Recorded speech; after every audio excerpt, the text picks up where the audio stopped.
Welcome back नाज़रीन। Clinic online के रमज़ान के खुसूसी प्रोग्राम में आपका दोबारा खुशामदीद कहते हैं। आज हम बात करें दिल की बीमारियों के हवाले से और प्रोफेसर डॉक्टर मोहम्मद इसाक साहब जो कि प्रोफेसर ऑफ कार्डियोलॉजी हैं, एग्जीक्यूटिव डायरेक्टर हैं Karachi institute of heart disease के हमारे साथ मौजूद हैं और जानने की कोशिश करेंगे कि हमारी सहरी अफ्तारियों पर पाबंदी लगाए बगैर किस तरह की सहरी अफ्तारियाँ करें जो हम हार्ट डिजीज़ से बच सकें और जिनको हार्ट प्रॉब्लम है वो लोग अपनी सहरी अफ्तारियाँ किस तरह से करें। डॉक्टर साहब, आपसे बात करने से पहले आपसे अलामतें पूछना चाह रहा हूँ, लेकिन हमारे साथ कॉलर्स का एक लंबा सिलसिला मौजूद है, उनको भी शामिल गुफ्तगू करते हैं। फुरकान साहब, अस्सलाम वालेकुम।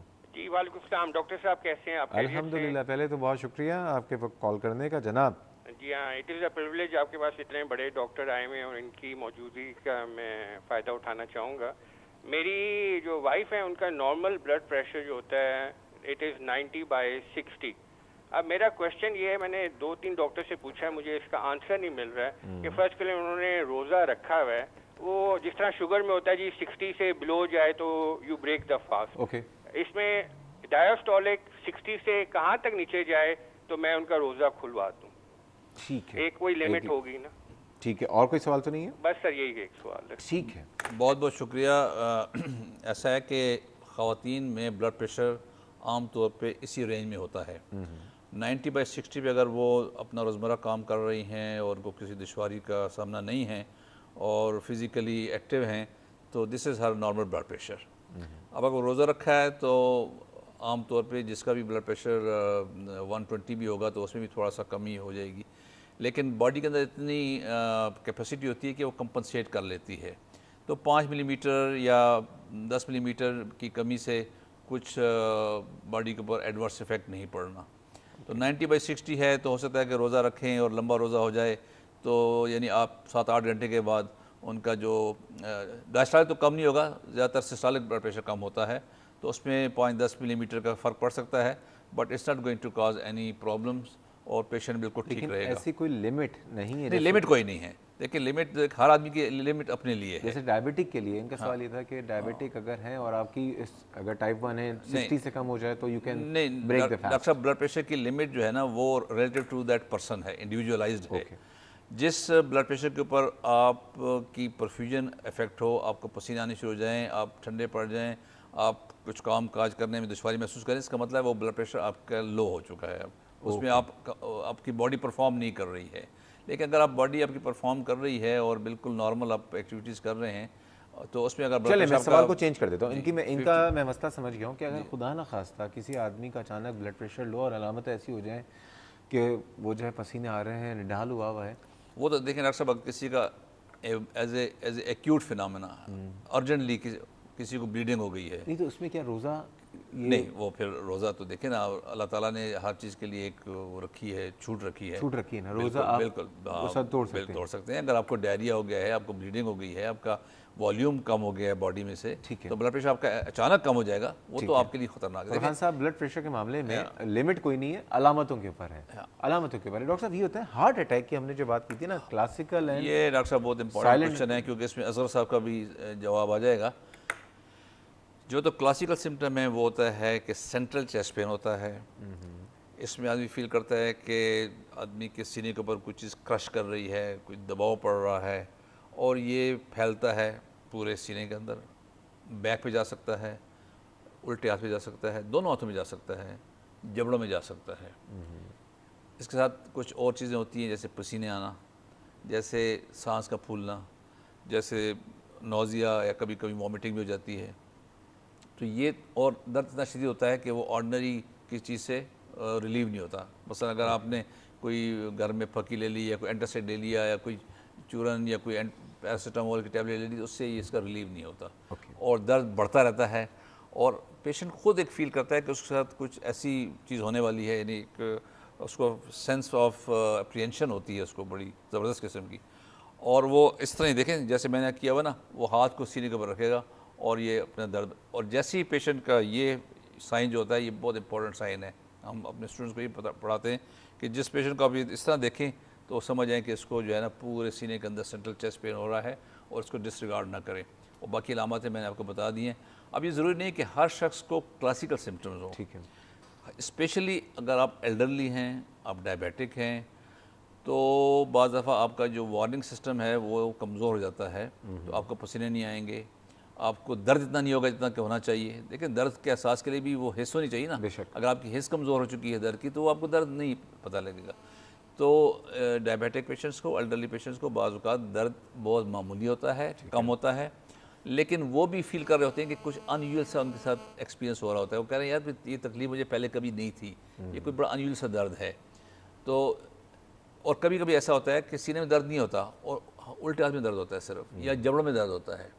तो डॉक्टर्स का काम ये है कि जब भी मरीज़ इस किस्म के इलामात के साथ आए तो उसको पूरी तरह एंटरटेन करें, और मरीज़ ख़ुद भी चाहिए कि उसको डिसरिगार्ड ना करे। सही। डॉक्टर का जाके कंसल्टेशन करे, मशवरा ले, और फिर डॉक्टर जो है वो कुछ बेसिक टेस्ट करने के बाद इस नतीजे पहुंच सकता है कि आया दर्द जो है हार्ट रिलेटेड है या नहीं है। ठीक है। तो ऐसा ना करने से नुकसान हो सकता है। तो ईसीजी है, ब्लड टेस्ट हैं, एग्जामिनेशन है, कुछ ना कुछ। और फिर देखें अगर किसी का रिस्क फैक्टर्स हैं, किसी की फैमिली में किसी को हार्ट अटैक हो चुका है, डायबिटिक है, स्मोकर है, यानी उसके अंदर सारे रिस्क मौजूद हैं, तो ऐसे शख्स को तो पेन को बिल्कुल डिसरिगार्ड नहीं करना चाहिए। ओके। यहाँ अमूमन जो होता है ना कि बदहज़मी का दर्द है और जी हाँ। ऐसा उसको अगर बदहज़मी बाद में साबित भी होगी बदहज़मी है तो नुकसान तो कोई नहीं हुआ ना। आप डॉक्टर के पास चले गए, उन्होंने कह दिया कि नहीं डॉक्टर साहब आपका ईसीजी वगैरह हमने कर लिया, सब ठीक है, लेकिन चेकअप कराना बहुत ज़रूरी है। बहुत ज़रूरी है। एक कॉलर है हमारे साथ, महमूद साहब कराची से। अस्सलाम वालेकुम महमूद साहब, कैसे हैं आप? ठीक, मैं बिल्कुल ठीक हूँ, आप खैरियत से हैं? जी अल्लाह का शुक्र, ठीक है जनाब। तो मकसद ये है कि मेरे तो ये तकरीबन 2-2.5 महीने से ये कैफियत है कि अचानक जो है मेरा दिल जो होता है, मतलब घबराहट से जैसे मैं उठ जाता हूँ और ऐसा लगता है जैसे दम सा घुट रहा है। कमरे से मैं कहीं बाहर निकल जाऊँ जहाँ पे ज़्यादा ऑक्सीजन हो और मैं तेज़ी से वो ऑक्सीजन खींचूँ, या इसी तरीके से जैसे कभी पानी पीते हुए एकदम से ऐसा लगेगा जैसे घबराहट से होने लगे कि मैं पानी छोड़ दूँगा पीना। इस बाज़ दफ़ा ये होता है कि जैसे चलते हुए जो है वो जैसे ये कि टांगें से कपकपा रही हैं, इस तरीके से कैफियत होती है।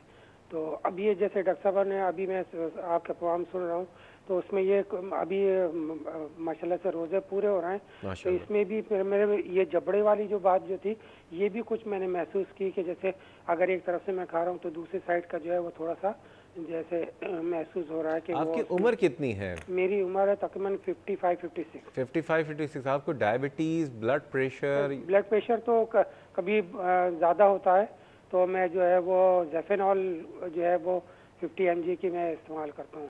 तो अभी मैंने कुछ दिन पहले यहाँ पे जो कार्डियो सेंटर जो है वो फेडरल बी एरिया में वहाँ पे चेकअप कराया था, तो ईसीजी तो मेरा सही था।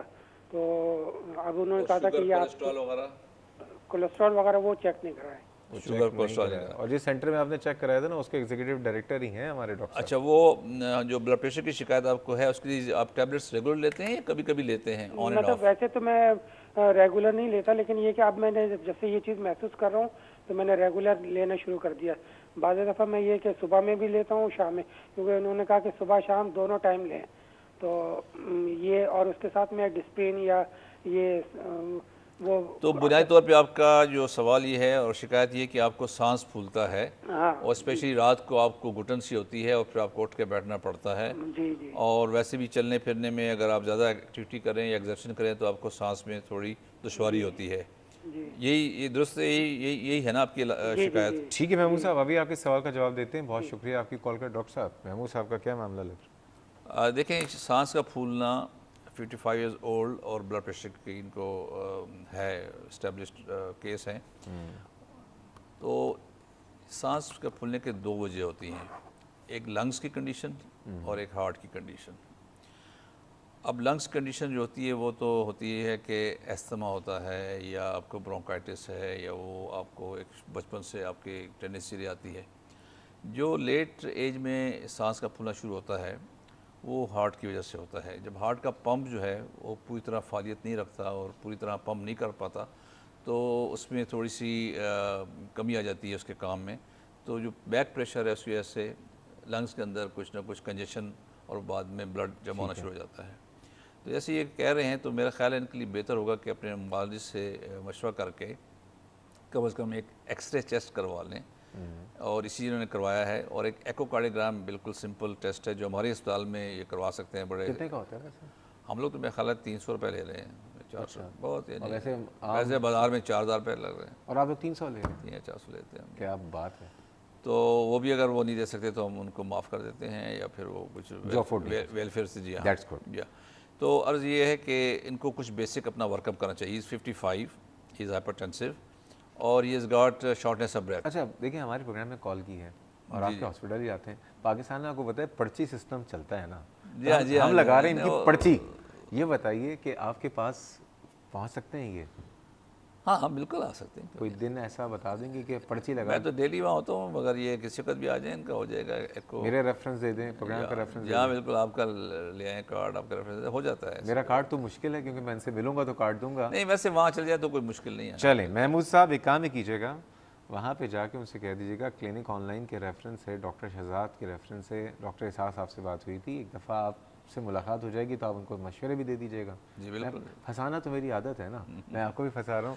महमूद साहब, अल्लाह ताला आपको खुश रखे और सेहतियाब रखे, लेकिन इसको प्लीज़ सीरियसली लें। एक और कॉलर है सर, अब्दुल गफ़ार साहब हैं कराची से। अस्सलाम वालेकुम अब्दुल गफ़ार साहब, जी अस्सलाम वालेकुम। कैसे हैं आप? ठीक है, वालेकुम खैरियत अस्सलाम। है सर। एक मुझे एक शिकायत है, अरे वो हार्ट का कुछ है, मतलब ये कि जिसको बोलते हैं ना मिसिंग ऑफ पल्स। ओके, हाँ, वो कुछ हो रही है मुझे समझना, कुछ 4-6 महीने से। हाँ मैं ही समझा कि हमसे शिकायत हो गई है, मिसिंग ऑफ पल्स।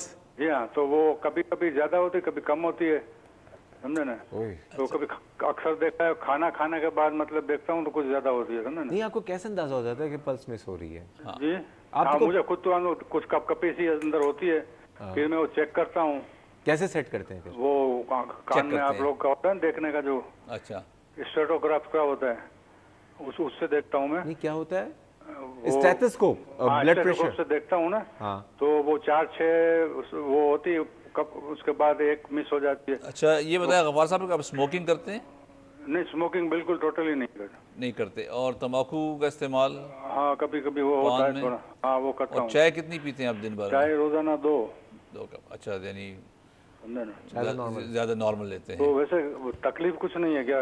कोई सीने में दर्द, सांस का फूलना नहीं, वगैरह? कुछ नहीं। कुछ मेरे वालिद कोई साहब दवाई से खा रहे हैं आप किसी किस्म की? नहीं, कोई नहीं खा रहा, मैं ऐसे ही जनरल मैंने पूछ लिया, वैसे ये कोई तकलीफ कुछ किस्म की हाँ नहीं नहीं, लेकिन अगर मिस बीट आप फील कर रहे हैं तो अच्छा है कि कम से कम एक दफ़ा आपका ECG हो जाए, डॉक्टर देख ले आपको। अच्छा। और उससे ये हो जाएगा कि पता चलेगा कि वाकई वो मिस बीट हो रही है, आपकी फीलिंग है। बाज़ दफ़ा आदमी की फीलिंग होती है हाँ, और वो होता नहीं है एक्चुअली। नहीं वो मैं चेक करता हूँ, बिल्कुल मतलब मिस हो रही है। हाँ, लेकिन वो तो फिर आपको चाहिए कि आपकी एज कितनी है जनाब? 75। हाँ, तो आपकी एज में ये होता है कि नब्ज़ स्लो होनी शुरू हो जाती है अच्छा। और कभी कभी इसमें फिर ब्लॉक्स पैदा हो जाते हैं। तो 75 की एज में अगर आपकी मिस बीट हो रही है तो मेरा ख्याल है कि आपके लिए बेहतर होगा कि आप अपने एक अच्छे डॉक्टर से मशवरा करके एक ECG करवा लें। और सबसे अच्छा ECG जो आपके केस में होगा वो होल्टर ही होगा, यानी 24 घंटे का ECG। तो 24 घंटे का ECG लगा रहेगा, तो आपको जब मिस बीट करेंगे तो वो वक्त आप लिख लेंगे और वो उस वक्त के हिसाब से देखा जाएगा कि उसमें ECG में कुछ चेंजेस आई हैं। चेंज आई है कि नहीं। क्योंकि 75 की एज में जाके जो आपकी जो जनरेटर होता है जो आपकी नब्ज़ को बनाता है वो कमज़ोर हो जाता है, तो हार्ट रेट स्लो भी हो सकता है और उसमें ब्लॉक्स भी पैदा हो सकते हैं, और इसीलिए हम बाज़ पेसमेकर डॉक्टर साहब लगाना पड़ता है। ठीक है, तो बिकॉज ये 75 और ये हो सकता है कि बिगनिंग हो ठीक है। Towards that. और अब्दुल गफ़ार साहब, होल्टर एक चीज़ होती है जो कि आपको 24 घंटे का ECG देता है, वो आप लगा के घर आ जाइए और अगले दिन जाके डॉक्टर को दिखा दीजिए, ये बहुत ज़रूरी है आपके लिए। मज़ीद बातें करेंगे। सहरी अफ्तारियाँ हमारी जो हो रही हैं, क्या वो हमें हार्ट डिजीज़ की तरफ लेके जा रही हैं, उनसे बचा रही हैं? इस पर भी बात करेंगे। जा रहे हैं छोटे से ब्रेक में, हमारे साथ रहिएगा।